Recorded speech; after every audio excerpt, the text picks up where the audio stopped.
Okay, shall we get started with the official part of the convention? Trust all of you are well fed. Could we have a quick round of applause for the folks?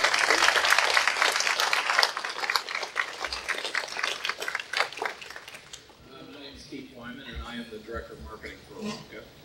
And how many of you came through the plant today? Okay, great. How many are here for the first time at the convention? Wow, that's fantastic. Well, I'll tell you what, this is number 10 for me, and this had to be the absolute worst weather we could have ever wished for. So it's a tribute to those of you that are sitting in this hall tonight that you are still here. For those of you that have airplanes parked on the field, I'm sure that you were with us last night when we had all of the high winds and rain. I did hear that one gentleman sat it out in his airplane with his airspeed indicator reading 60 miles an hour, so we had some hellacious wind. Before I bring Tom Hamlin up, who is going to be the MC tonight, a couple of folks that I would like to recognize. We have Hap Grainer back with us. Can you stand up, Hap?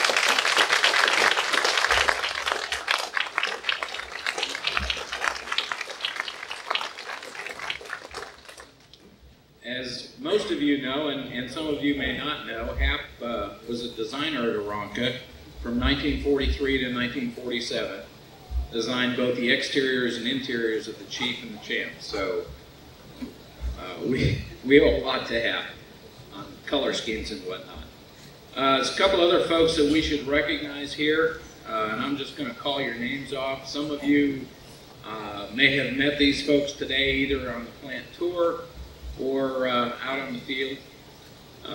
These folks are all long-time Aeronca employees. So I will start with Mr. Bob Hollenbach.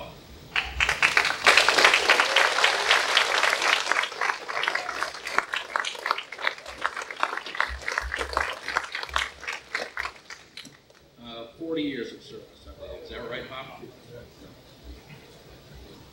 Mr. Len Connie.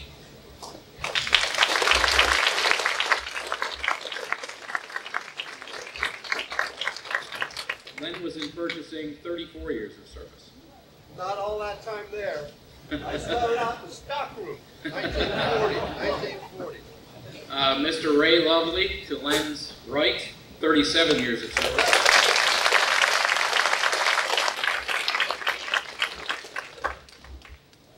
And Mr. John Hauser. John's hiding way over in the back there. 40 years.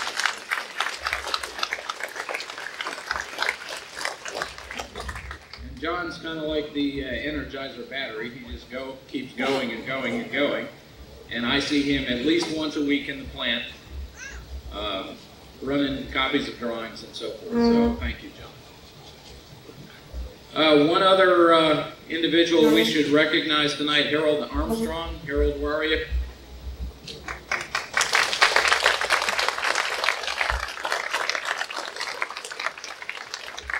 Harold was just inducted into the EAA Hall of Fame. And Harold, how old are you? 83 years old. Congratulations, Harold. And finally, I want to introduce a member of Magellan Aerospace, Mr. John Decker.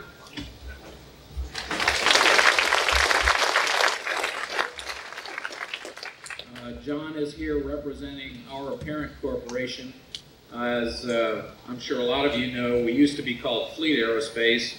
We changed the name a few years ago to give us a more globally recognized name.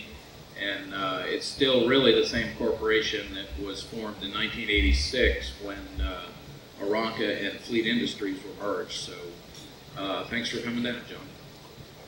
With that, I would like to turn this over to Mr. Tom Hamlin. Tom's been here many times before. He's a veteran radio and TV sportscaster and also a former Aeronca employee. Tom Hamlin.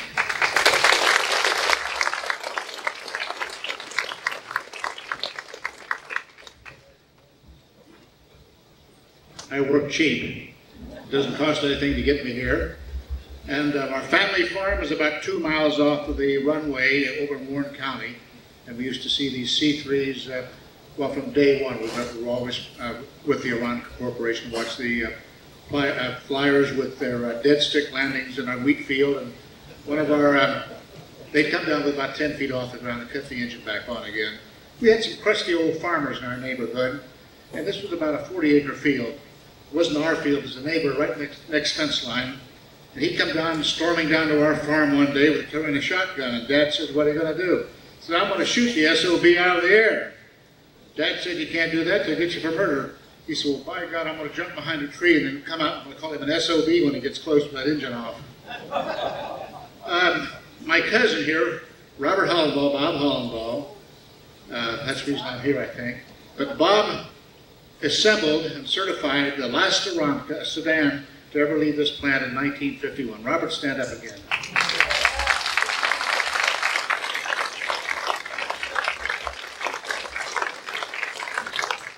That's the one that Jim Thompson flies today. And it used to be a corporate airplane here. You know, I'm from Dayton, although I'm a native of the Warren County area, just beyond the Beckner County line. And the year 2003 is the 100th anniversary of flight, and Dayton's going to make a big deal out of it. And I just suggested to Jim and Bob and the former employees of Aeronca who are dignitaries here tonight, to the best of my knowledge, the last airplane ever made or assembled in Dayton was the Aeronca Chief. It was out at the Vandalia Airport on the east side, and you might pursue that with the Chamber of Commerce, but Dayton's known for aviation, but their drawings and such go out right now to Edwards Air Force Base. And I think the Aeronca was the last airplane that flew that was ever assembled and partially fabricated in Dayton, so maybe we can do something about that. I've had about 40 years in radio and television. I used to do Auburn and Alabama football and Auburn and Alabama basketball, Tampa Bay Buccaneers, Ohio State, University of Dayton, stuff like that. I'll tell you what my biggest thrill was, perhaps. But back about 1964, I went to the Indianapolis 500. I've covered that 500 probably about 22 times. They always have dignitaries there. And this was for the first day of time trials. And on the dignitaries that day was Haas of Bonanza, Barbara McIntyre, Jim Neighbors, and I think we had, not Dolly Parton, Jane Mansfield. So, as I said, the biggest thrill in sportscasting. So there's a room about, maybe 40 by 40 beyond the timing pool where they call it the pace car room, and the pace car always provided you with free soft drinks and or beer and sandwiches, but you had to have the proper badge to get in, a press badge. So after about an hour and a half of time trials, it was hot and they stopped climbing for a while. People couldn't make the speed, so I go in, and you had to serve yourself. They had a box of sandwiches and a couple of fridges filled with soft drinks, and so I'm bending over like this. I hear a voice saying, "Pardon me, sir, would you give me a Coca-Cola?" I turned around, I'm looking right at Jane Mansfield's bodice. And she says, "Oh, you're peeking." I said, "They're lovely, Miss Mansfield. I like the one with the pink nose." True story. Then she went out and got killed about 6 months later. I've had a lot of fun being in radio and television, but I'll tell you all about airplanes. Is that I interviewed both the first and the last man on the moon. The first man on the moon, Neil Armstrong, to the best of my knowledge, still lives about 15 miles southeast of here at Lebanon on the farm, does he not? And if you've ever been to the Neil Armstrong Museum at Wapakoneta, he has an orange and yellow Aeronca champion hanging from the ceiling. He learned to fly in Aeronca. I've talked to him a couple of times. He's a rather distant fellow. The only time I've ever talked with him is when he's at a golf tournament, and I introduced him off the tee, and he's a little difficult to approach, so I approach him about Aeronca all the time. We're hoping someday we might get him here, but he's very reclusive, as you know. Now, the last man on the moon was Eugene Cernan. And Mr. Cernan was very interesting. I said, you know, how does it feel to be standing on the moon and look back at the Earth? And he says, oh, God. He says, you just feel, you can't believe it. I had to pinch myself. He said, I wondered if I was ever going to get back there. But perhaps one of the other real thrills, back in '61, when you go back in time, you're getting a little old, I guess, but the World War I fighter pilots reunion was held at Wright Field in Dayton, and our television station was televising those planes. They got 5 planes out of the Air Force Museum. Any of you been to the Air Force Museum? Put up your hands. Oh boy, what's marvelous, isn't it? But they certified them, got airworthy, and they weren't replicas. The Sopwith Camel, the Spad, the Newport or Nippert, whatever you want to call it, the SC-5, and the Jenny. And they had people like Paul Mann's stunt pilots fly them. And I was privileged to be there and talk to some of the old warriors from World War I, and one was Eddie Rickenbacker. And so I said, Mr. Rickenbacker, you flew the Spad. Why did you like the Spad? And he said, well, it was a great gun platform. I said, what do you mean by a great gun platform? He said, when you fired the darn guns, the plane didn't jump all over the sky. So I said, what was killing range? He said, anything over 50 yards you were guessing. And I said, well, did you get engaged in dogfights? He says, heck no. He said, I jumped him out of the sun. He said, you don't want to give a guy a chance to come back at you. He said, I jumped him out of the sun. But he told me an interesting story. You know, it used to be that Armistice Day was the 11th hour, the 11th month, the 11th hour, 11th month, yeah, in 1918, when they ceased hostilities. And things were not quite as rigid then as they are now. And all pilots were forbidden to go up and to take off. They were supposed to stay grounded, but he said he couldn't resist the temptation. So about 11:15, he got in his Spad and he took off. He said about 10 minutes till 11 a.m. that morning, the flashing of the gun stopped, and it was sort of unreal. He cut the engine a couple of times, and nothing was going on. He said then come 11 o'clock, then 11:01, 11:02, 11:03. He said very slowly, like moles or groundhogs, he said on one side of the front line, the green uniforms of the Germans came out of the lines, and on the Allied side, the khaki and the blue of the French and the Americans and English came out. He said they stood there very slowly, very warily. He said finally even some groups went across no man's land and shook hands. I thought it was very interesting to have that personal account. I had my picture taken with him. It took me 10 years to get him to autograph it. I had to send it to New York. And as luck would have it, I had my eyes closed. It's been my privilege to be around Dayton and to get to know some of the dignitaries there. It's not the job, it's who you know that counts. And I've had a chance to fly in a B-29, a T-33, a T-38, and go faster than sound F-100. I enjoyed it very much. And in Dayton we have a theater called the Victory Theater, not called the Victoria. But back about 1965 or 66, I was up in the men's room, so help me God, written on the wall above the men's urinal was, Orville, call the bike shop, Wilbur. Bob Newhart, have you all been to Dayton and seen that monstrosity downtown on Main Street? That's the monument to the flight that they made. Well, I can't tell if somebody unearthed the dinosaur and didn't get the tails of the skeleton or the head, but it's supposed to represent the length of flight that was made by the Wright brothers at Kitty Hawk. But anyway, Bob Newhart used to do a thing on telephone. He says, now, a lot of times when things are invented, people can't recognize the practicalness of such invention. He said, now take the airplane. He said, pretend that I'm a New York investment banker, and my phone rings, and I get a call from a couple of nuts out in Dayton now called the Wright brothers. And he says, he goes like this, he says, oh yeah, hey guys, it's those crazy Wright brothers out there again. You're gonna fly, huh? Can you hang upside down like a bird from a branch? Oh no, you're gonna fly.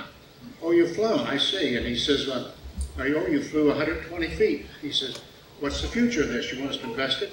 He says, well, transportation, freight, all that sort of thing. Fly from cities to Louisville, to Cleveland, eventually Los Angeles, across the ocean. He said, yeah, we're Wilbur, but want to be kind of tough to take off the land every 120 feet. Well, that's enough of that stuff. Let's get on with what's going on here. And make sure I've got my out in front of me. Introduction, first of all, Aeronca veterans of the company that are here. Stand up, please, all at once. All right.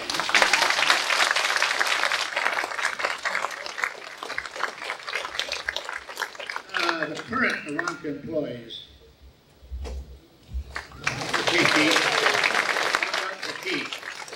Keith makes this thing go every year along with Jim. And how about members of the National Aeronca Association all stand up there? Members of Jim's association.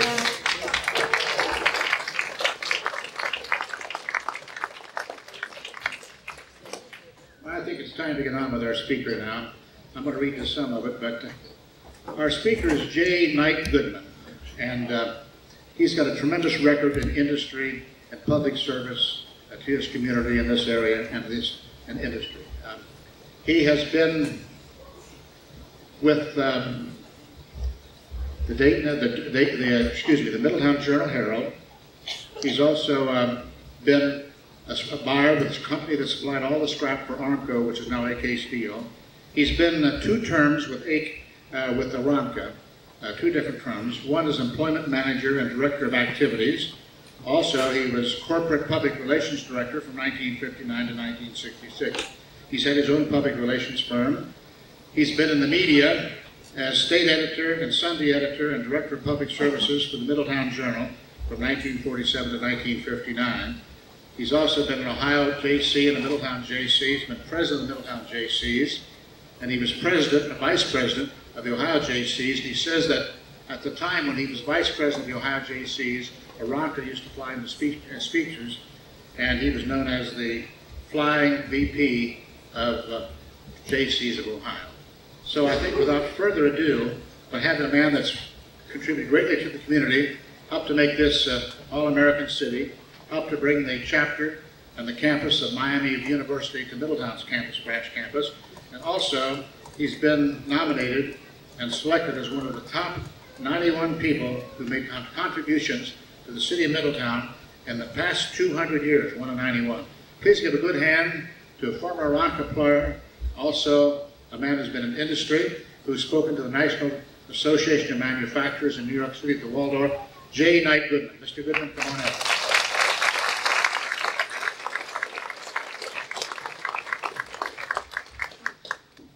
He's done it all.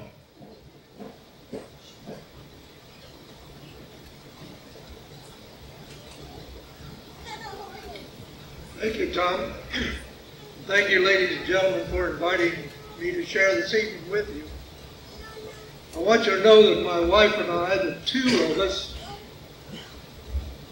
had drinks with President Ford once, but it doesn't compare with the 2 that he saw at the racing My wife might not agree. I'm going to talk to you from my standpoint at Aeronca, and I'm not going to be like the henpecked husband who was afraid to tell his pregnant wife that he was sterile. I'm going to, you have to laugh faster. These jokes don't come any slower. I want to talk to you from Aeronca's standpoint, not so much as Aeronca itself, although that's what we're going to be talking about, but you think about it as a World War II aerospace company, which it was when I joined it as employment manager. I replaced Herschel Day, who had been drafted, and I came in, I had studied personnel, and that was brought in to replace it at that time. But you know, the whole country was changing. Industry was changing everywhere. And Aeronca is typical of the changes. And many of the changes that we saw during World War II, we didn't know it, but we are now witnessing some of the results of those changes.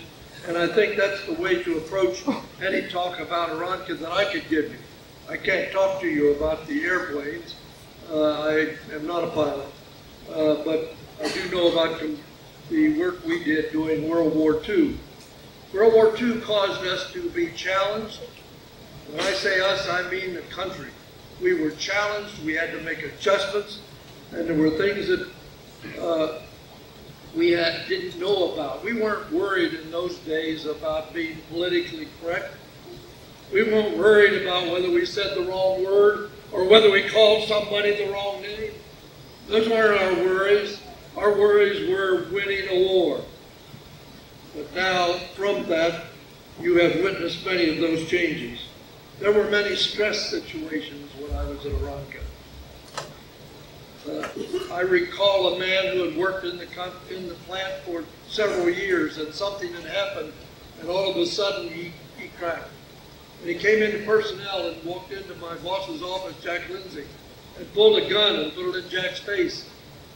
And we were frightened. We didn't know exactly what to do. But Jack was able to talk him out of it and took the gun away from him and got him treatment.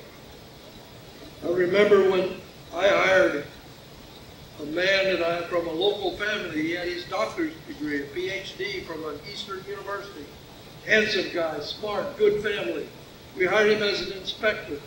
He worked 2 hours and the stress got him, and he was going through the coats and trying to go into some of the pockets of the people because he thought that they were spies.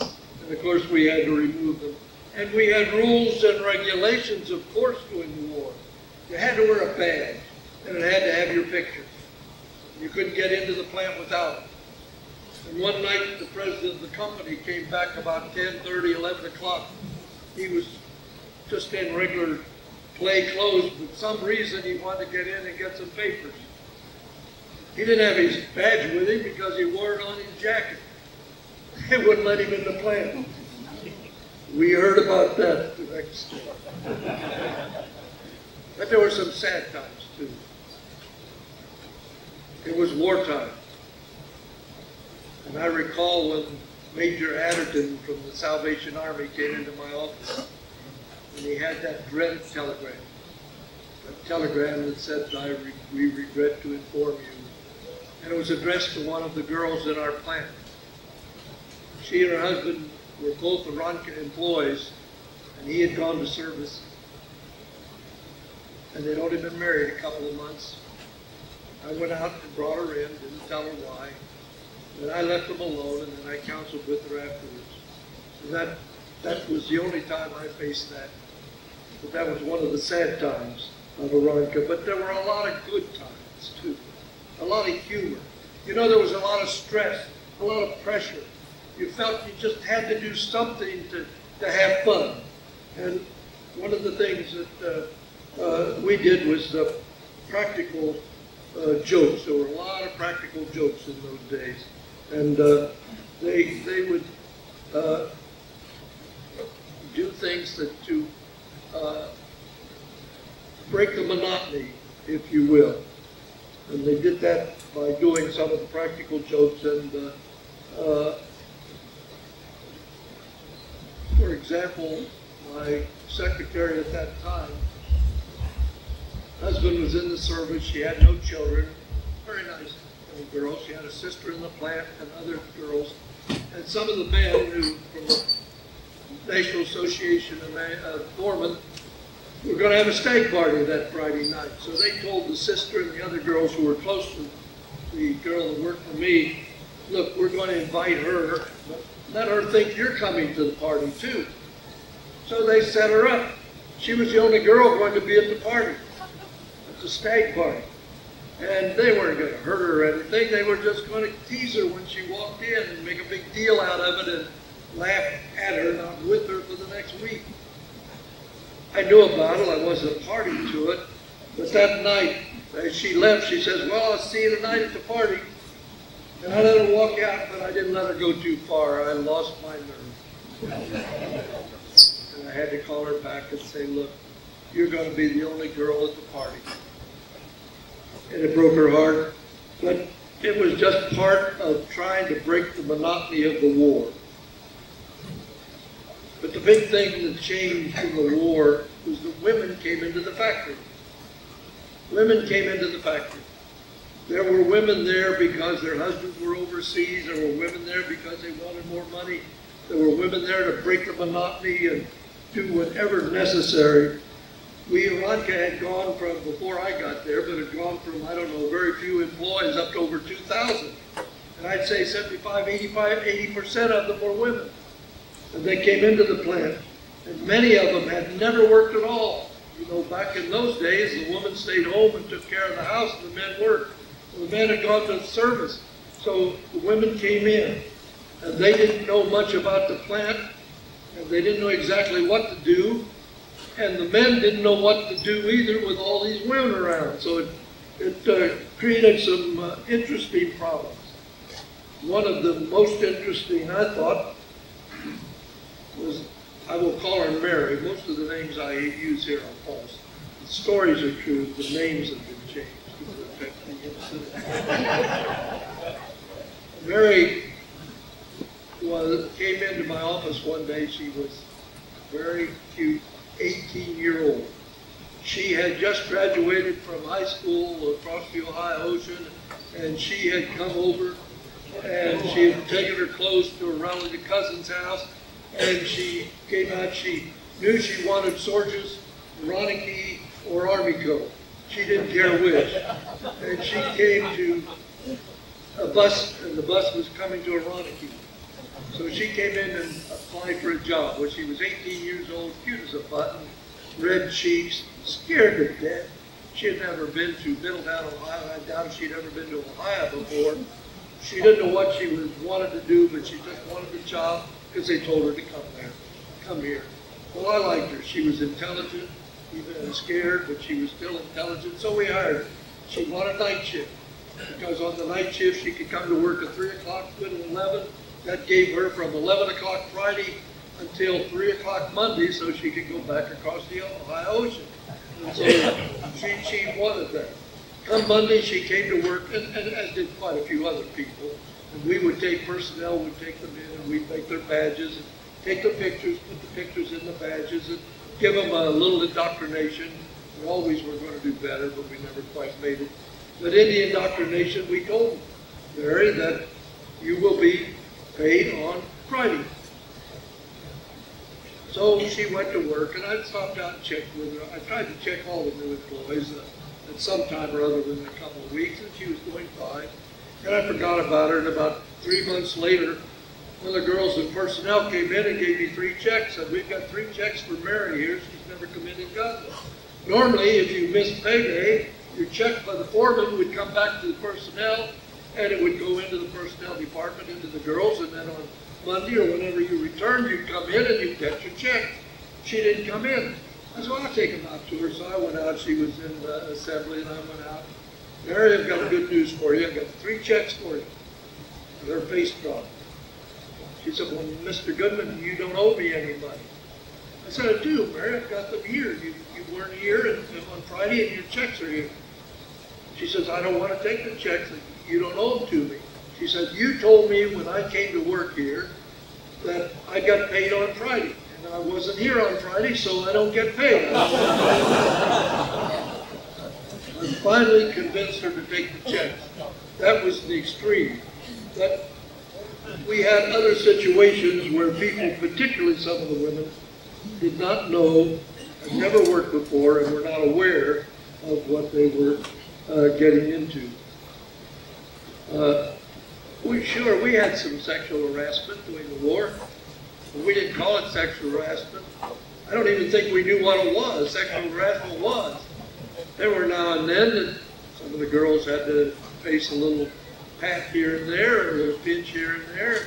We, ignoring personnel, rarely heard about it. We did have one come out or 2 and talk to us. When we did, we would try to make a transfer and get her into another department. We did have one situation, however, one of the girls had been patted and pinched and a few other things that while she was on the job, as had others in her department. Finally, she couldn't take it anymore, and she was using a drill, and she threw it at her foreman, which would have been great, except she forgot to unattach it. So that shorted things out for a while. The foreman sent her out to personnel to be fired. We had to let her go, but it wasn't very long that the foreman wasn't let go as well. A pat here and there with a good foreman meant good foreman was hard to find. He was kind of overlooked, but he overdid it. But anyway, that did happen. But it wasn't all one-sided. We had a guard, a shy guard, who I think he was about 50. He was an Irishman, red cheek. He would often stand at the gate at 7 o'clock when the men and women came into work. And you had to show your badge to get in. Well, some of the girls in the summertime thought they would have some fun. So when they knew how shy he was, when they came into work and they had their badges down around their belt, and they came into work, they lifted so he could see the badge, but they lifted it clear over their face. He turned a deep red. But some guys get all the luck, we didn't.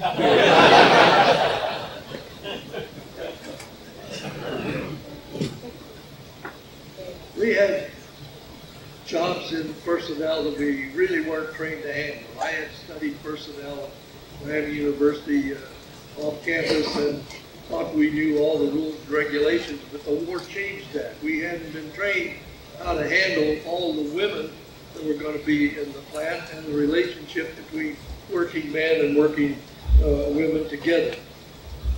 I had a call once from a foreman who was in one of the departments way out, and he said, "You better come out here," and I went out. And he had an office that was glass enclosed, and he had about 10 or 12, I don't recall exactly, girls working there using the go and no-go inspection. And they would check the part, and if it fit, well, they kept it. If it didn't fit, they rejected it. The girls sat in a semicircle. And he looked out, and most of the girls were, I'd say, aged 22 to 40. But then there was one that I will call Mary, that's as good a name as any. She was older. She had overalls on and was a little older. And all the girls wore open-toed shoes and no stockings. And those stockings had gone to war, so if the girls wanted to wear hose going to war, they had to paint it on. So they didn't paint it on to come to Aeronca, so they had open-toed shoes. And the foreman said, "Look out there," and I did. And he said, "Well, look at Mary," and I looked at Mary, and he said, "Well, look at her feet." Well, her feet were good. She had open-toed shoes, and between her toes, the dirt was that thick. And he said, "You know, the other girls are about ready to go on strike. They don't want to be here because it's not exactly pleasant." And I knew what he meant when I walked out there. So I said, "Well, why don't you go out and talk to him?" "No, that's the personnel job. Why don't you talk to him?" I weighed about 117 pounds soaking wet. Was about almost 6 foot tall. Mary was about 6'2" and weighed more than twice I did. She was like this. But she was really a very fine lady. She was very conscientious. She was Appalachian and was a good worker. She just wasn't a good worshiper. So I talked to a few of the other girls, and then I got to Mary, and when I got to Mary, I asked her to stop out at the office after work, and I wanted to talk with her. She came out, and I wasn't sure, thinking about it, whether or not when I brought it up that she needed to wash her feet, whether I was going to end up out the window or whether Mary was going to be friendly. But I invited her to sit down and said, "Mary, you know you're creating a problem for the other girls." Fortunately, I hit the right tone because she said, "Oh, Mr. Goodman, I don't want to create a problem. What am I doing?" I said, "Well, Mary, it's what you're not doing. You need to take a bath." And she said, "Okay, Mr. Goodman, I'll do that." She came back the next day clean as she could be. For about 6 weeks, about every 2 weeks, I'd have to go out and say, "Mary, I have to take a bath."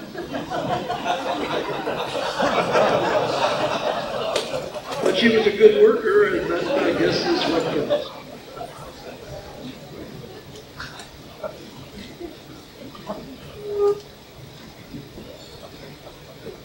I remember a sailor coming in the office. The war was just about over. And one of the girls in personnel had left and joined the wax and worked her way up to sergeant. Very attractive girl, very strong girl, reasonably well built, broad shoulders. She was very nice, very pleasant girl. And she came back from the wax discharge, and so she was just working then in her regular dress, just like all the others. And she worked in my office of filing the applications. Well, a sailor came in looking for a job. He had been discharged, and he had his sailor's uniform on. He came in and he sat down and he slouched down. He was pretty cocky. And I didn't like him to begin with, but I thought I ought to talk with him a little bit, so I did. And then I asked him, I said, you know, that for the first time we've had women in the service. How'd that work out? He said, they were just there to satisfy the men. They didn't do anything. They were just there to take care of the men's physical needs. Well, this girl was standing at the file in my office and she heard that. She didn't say a word. She just walked over, took him by the nape of the neck, turned him toward the door, took him out and threw him out into the parking lot. And she was strong enough to do it.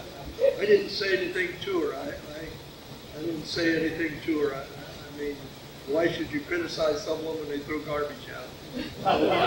And so I did. But there were times when we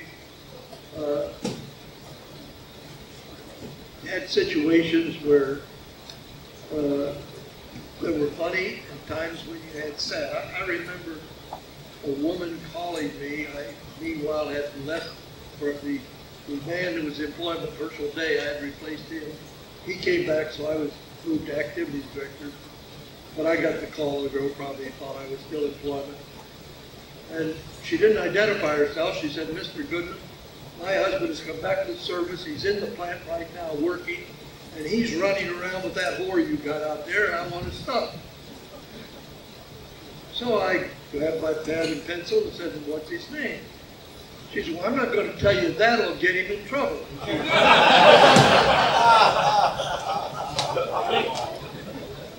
So I not only didn't get his name, I didn't find out who the whore was. Yeah, there were times that you were sad and times when you wanted to laugh at the same time. We had a job, and Ray or some of the others would know more about it than I did, but we had an automatic,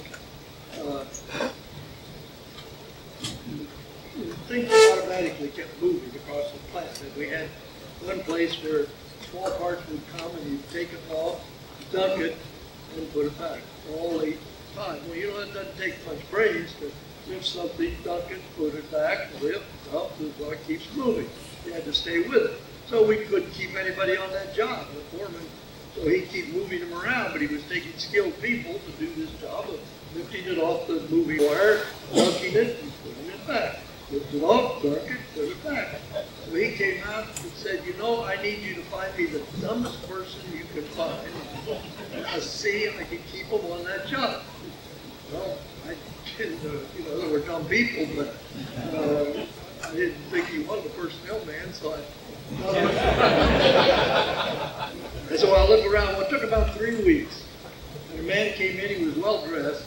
And talking with him, I realized that he was a real nice guy from here down, but from here up, he wasn't doing so well. And I thought, we got the man. So I called the foreman out to get his judgment. He came out.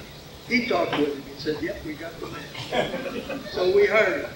And he went out to do this job. 3 days later, the foreman came back.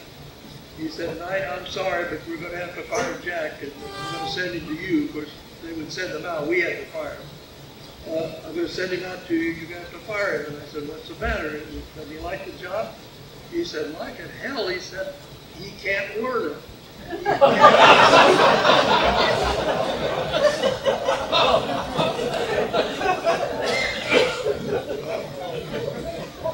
I don't know, he's probably running for Senate someplace.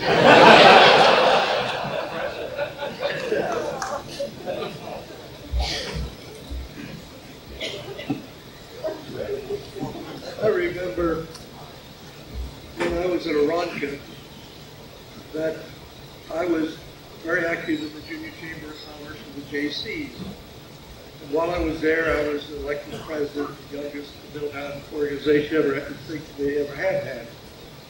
Then the next year I ran for state vice president. There were 18 running and 5 to be elected, and I was fortunate enough to be one of them. And you were given cities all over the state to go visit. Well, and of course you had to have your company's permission and support. The company paid the expenses. I couldn't have done it otherwise. But Aeronca felt that maybe it would be good sales if they would fly me to these places and get the publicity. Well, of course, back in those days, I may look like I'm 20, but I really am a lot older.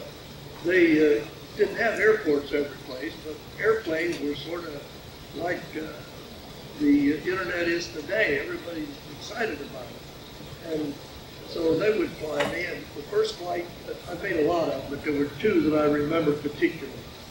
One, Al Bennett, who was the vice president of sales for Aeronca. He had a mustache that went up like this. I loved the guy, and didn't like him, but I did, and we got along real well. So he flew me to Blanchester.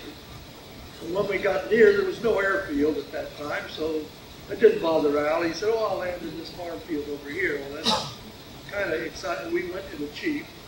I've flown quite a few times, but only in a Chief. And he took me to the Chief, and he landed in the farmer's field. I said, well, won't they be upset? No, they'll be glad. And he walked up to the farmer's house and talked to the wife, and the farmer saw the plane come down, so he came running over. And he said, if you don't mind, I'd like to park here overnight. Well, they were delighted. They were happy. They ran out, and he showed them the plane. The neighbors came in to see the plane, and then we went to the banquet, and I spoke, and he sat beside the mayor of the city, and they talked airplane, and the mayor said, well, I have a son in the Navy Air Force, and he wanted me to go up, and he said, I'm never going to go up in a plane. He said, I'm crazy, but I'm not that crazy. He said, I just won't go up in a plane. So the next day, the newspaper would come out and take our pictures because an airplane had landed in a field, and that was big news for those people all over, as far as community specialists. And Al invited the mayor to come out. Well, of course, as soon as they took the picture, Al started showing the plane, and the first thing you know, you could guess, he had it taxied around the field, and he had him up in the air and flew all over, and the mayor came back. He was excited, he was thrilled, he was elated. He'd never been in a plane, but he was happy. He said, I didn't know it was so great. I really love it. And he was real happy. And Al said, see, I have never had anyone I couldn't get up in an airplane. And Al was happy, and the man was happy. And of course, we were happy. Then another time, Kit had a man by the name of Kit Carson was on our sales staff. That's his real name, Kit Carson. Kit flew me I was speaking in Circleville, so he flew me to Circleville. When we got there, they said, well, you'll have to land in the cemetery because that's the only place we have open field. So Kit landed in the cemetery. And I spoke, and that night we had our twin beds in the room, and I went kind of sleepy. I started to doze off. Kit was sitting on the edge of the bed, and I went to trouble. Oh, I don't feel so well. I woke up about 2 hours later, and he was pacing the floor. I said, Kit, what's the matter? He said, oh, it must have been something I ate. And so this went on all night. Neither one of us slept too well, but I did better than he did. The next day, they took us out to the airplane. We got in, and Kit started it. He let it run. I thought we were never going to take off, and I wasn't going to say anything because I was not a pilot. And he just let it go and go and go and go. Finally, he took off and went up and over the tombstones. We got about halfway home. He said, boy, I feel better. He said, I frankly didn't think we could get out of there. Then he told me. I didn't think we could get out of there. He said, I was going to tell them that we'd have to do something else with the plane, but he said, I couldn't embarrass you and others. And he said, well, I just had to try. Then I got sick. But we made it. That was Aeronca pretty much during the World War II. And that's pretty much what we had to face. I recall going to right field. We had, near right field, we had Aeronca's second office. And I had to fly there for a business meeting. And so I asked one of the pilots, who at that time, since I was activities director, the pilots who did the training worked for me, so it wasn't too hard to get one to take it. They flew in, and I don't understand this, but few people are pilots would. But anyway, when we got close, the light was flashing, going on and on, and off and on, off and on, off and on. And I knew that was the welcome committee, but I didn't know what it meant. And the pilot turned on the radio. I don't know why we didn't have it on before, but we didn't. And they were saying, "Get the hell out of here. Get the hell out of here. We have a Navy air show. Navy air show. Get the hell out of here." So he turned and went out. But the last thing I heard him say was, "Get the hell out of here." And that's exactly what I'm going to do. Thank you.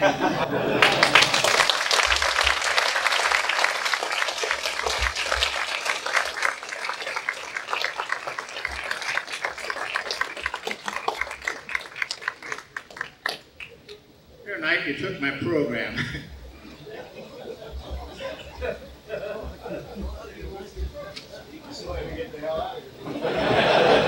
This is my sectional map here.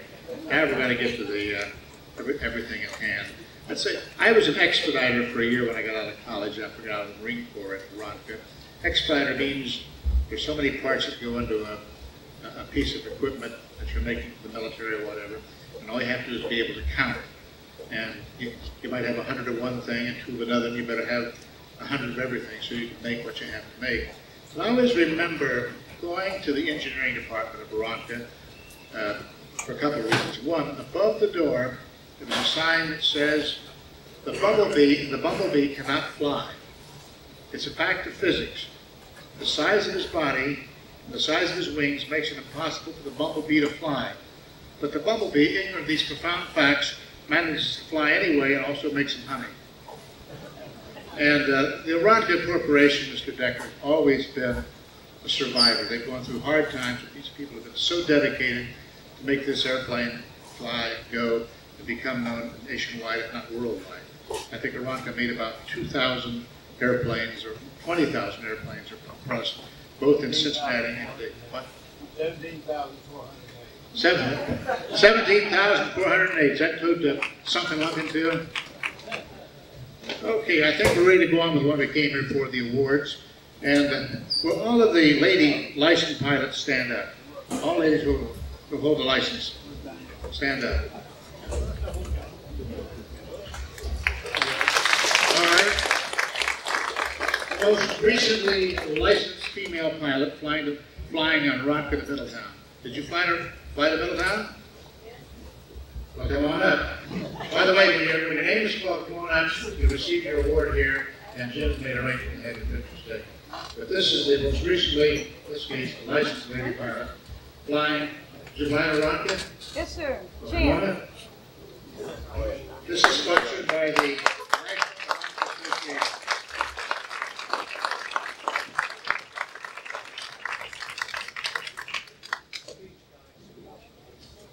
What, you got a champ or a chief? Got a champ. Here we go.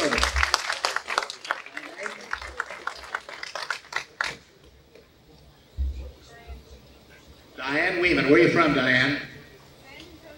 San Antonio.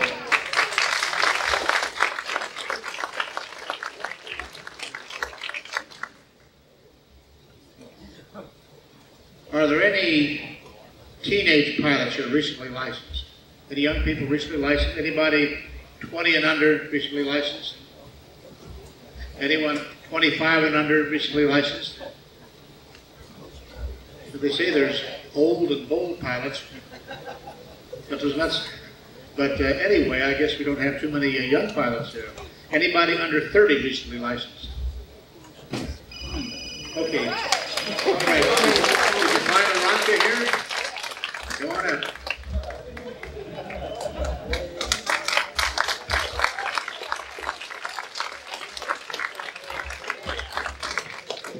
And your name? Dwayne. Where are you from?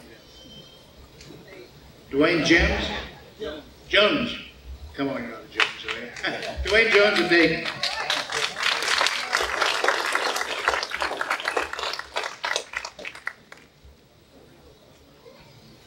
I still think it'd be a good idea to have Aeronca connected with that 100th anniversary flight, because as I said, the Chief was the last plane ever produced in that area, and I don't think there's any young people that was born by 1950 or even 1940 even remember that. So the Aeronca Chief was made there. Okay, now, any licensed pilots over 70 years old here? Anybody over 70?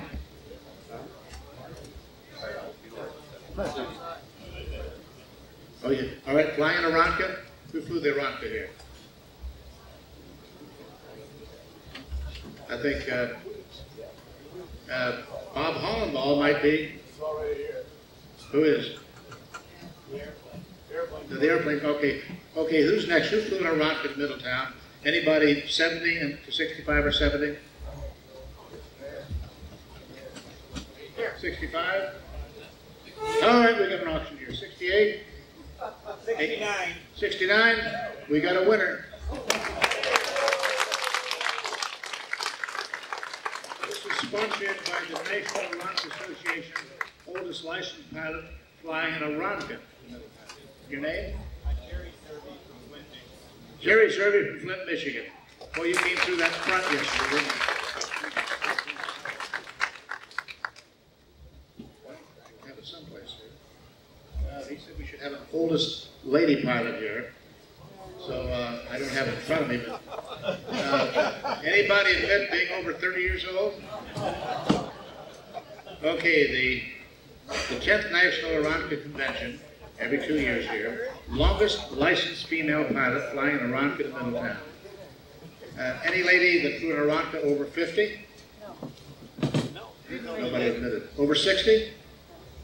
Under 40? Under 35? Any lady pilot here, other than the previous winner we had that flew an Aeronca here? Over 39. That's right. Over 39? I think we got a winner.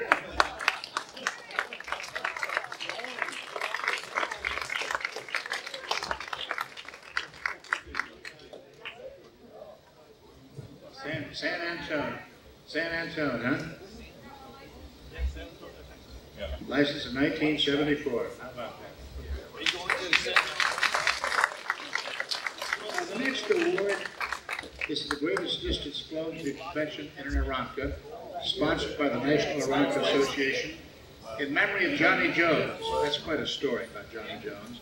In 1938, Johnny flew an Aeronca Chief from Los Angeles to New York, non-stop, in 30 hours and 47 minutes. Total operating expense, $25.70 for fuel. After flying for American Airlines for 34 years, Johnny retired in early 1970s to enjoy his visits. As such, we enjoyed having him with us. He was here, I think, like 1990, something like that. Johnny passed away in March of 1991. Very distinguished man, tall, had a mustache as I recall. He'll always be remembered as one of the oldest aviation pioneers. It's sponsored by the Flying Aeronca Corporation, and if anybody can come farther than 1,200 miles, anybody come further than 1,200 miles in an Aeronca? Can anybody beat then Dean Hollenball, who came 1,200 miles? Dean, where are you? Come on up, Dean.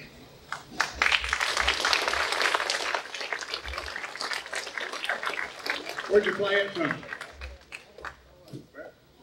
Longmont Country. The forest fires are south of you, aren't they? Yes. Yeah, I got a cousin who lives in Longmont, all right.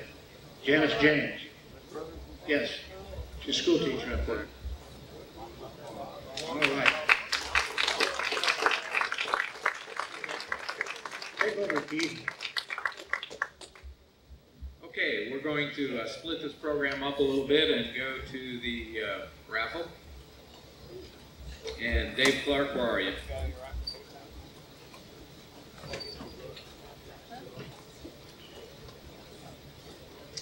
And Laura, would you like to come up and draw the tickets for us?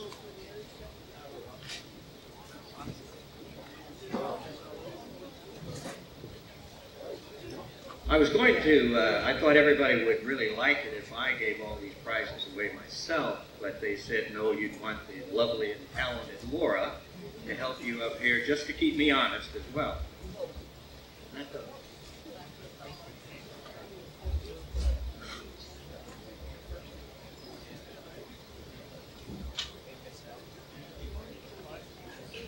First thing we're going to give away, this is the fun part of the program too, where almost everybody gets something for nothing.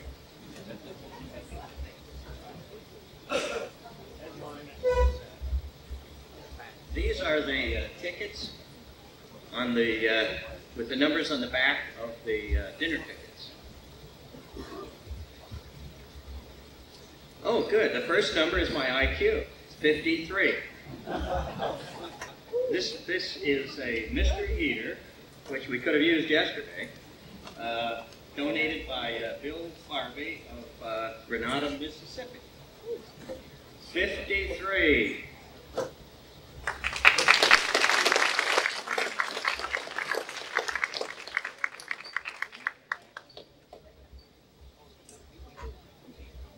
Mr. Heater was won by Dan King. When I first saw that, I thought Mr. Heater was made by Smith & Wesson, but I looked again.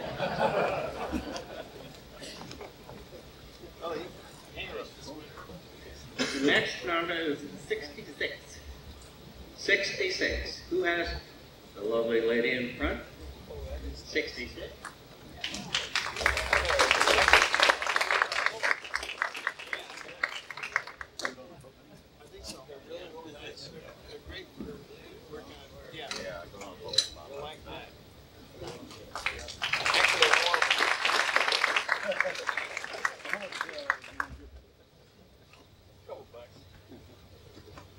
Lovely Laura has her eyes pitched closely and picked number 127. Who has 127? 127, very good. You had your choice of a red or a red.